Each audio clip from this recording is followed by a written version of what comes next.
hablar de neofeudalismo o de feudalismo en un espacio dado, pues tiene muchos riesgos, ¿no?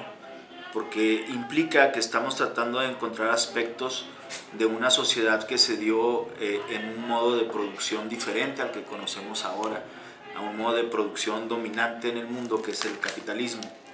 Y que sin duda alguna Ciudad Juárez como ciudad fronteriza, bueno, no solamente como ciudad fronteriza, está engranada a los grandes flujos de capital.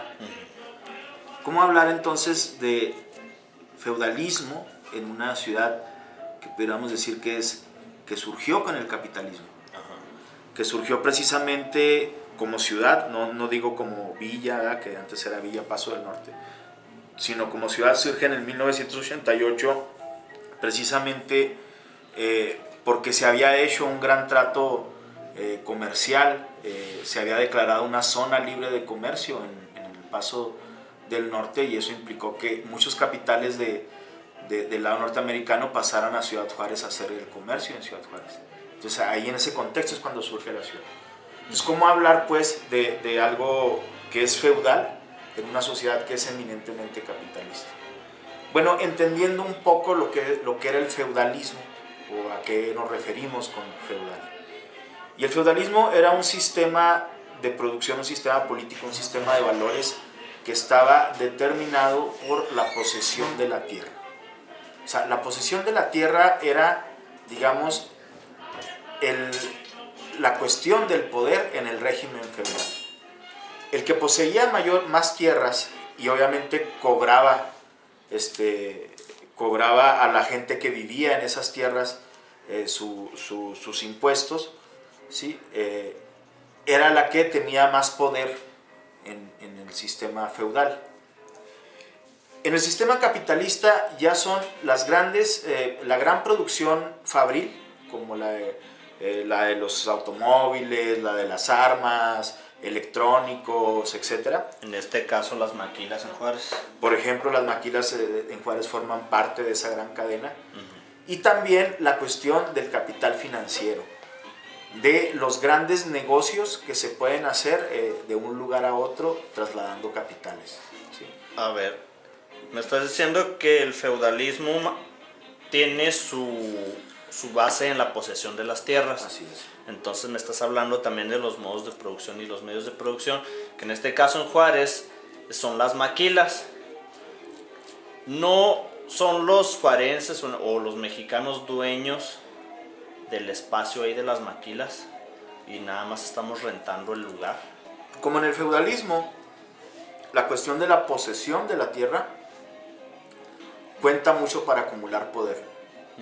Y en el espacio fronterizo hay grandes capitalistas que poseen la tierra y que por eso sigue siendo un factor de acumulación de poder, a pesar de que es una frontera donde se hacen procesos capitalistas de vanguardia. Sigue teniendo esta característica de que la tierra está concentrada en algunas manos, en algunas cuantas manos, que efectivamente rentan al capitalismo transnacional.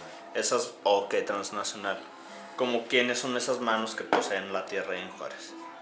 Pues son familias que tenían ranchos ahí, gente que se fue quedando con grandes lotes a partir del despojo. ¿Cuál despojo? Mira, en Ciudad Juárez, en la frontera, es un lugar donde se han hecho a lo largo de los años, desde finales del siglo XIX, grandes negocios de especulación de terrenos. Te hablaba de la zona libre de comercio que empieza en 1885, pero en el 1905 hay un proyecto que lidera el entonces gobernador Enrique Krill y que se llama la Ciudad Moderna. Y también fue una ocasión en que se hicieron grandes especulaciones. Posteriormente el PRONAF, el Plan Nacional Fronterizo, que quería convertir a la frontera como en un gran mercado para Estados Unidos, hubo negocios de especulación de la tierra. Y luego en el PIF, el Programa de Industrialización Fronteriza, o el de donde depende el Plan Maquilador que conocemos, también se hicieron grandes negocios de especulación de la tierra. Actualmente, en el área de Jerónimo Santa Teresa, se está diseñando un gran proyecto industrial binacional. Se dice que orientado a la industria aeroespacial, y ahí se hicieron grandes negocios de especulación de la tierra, incluso con casos sonados de abuso, de despojo, como el caso de Lomas de Poleo, por ejemplo. Que es el que actualmente se está viviendo Juárez. ¿Es Lomas de Poleo nada más el único perjudicado en estos tiempos? No, ese digamos es el caso más sonado. Ajá. Más sonado porque ha habido una resistencia de esa parte de la ciudad, del oeste de la ciudad. Ajá. ¿Sí? Pero también hay otros ejidatarios de otro ejido vecino también fueron despojados. Pero actualmente también la parte este de la ciudad, es decir, acá para el Valle de Juárez, también hay un gran proceso de despojo de la tierra. Okay. Incluso muchísimo más masivo que el de Lomas de Poleo. Lomas de Poleo. Así es. Okay. Entonces, a lo largo de toda esta historia que se han hecho grandes negocios de especulación de terrenos, ha habido casos de despojo de tierra. Por ejemplo, Jaime Bermúdez Cuarón, que era el líder, presidente del Grupo Bermúdez, los que principalmente aprovecharon los terrenos dedicados a impulsar el plan de industrialización fronteriza, ya siendo presidente municipal, se ve involucrado en casos de despojo en una colonia de Ciudad Juárez para hacer un parque maquilador. Okay.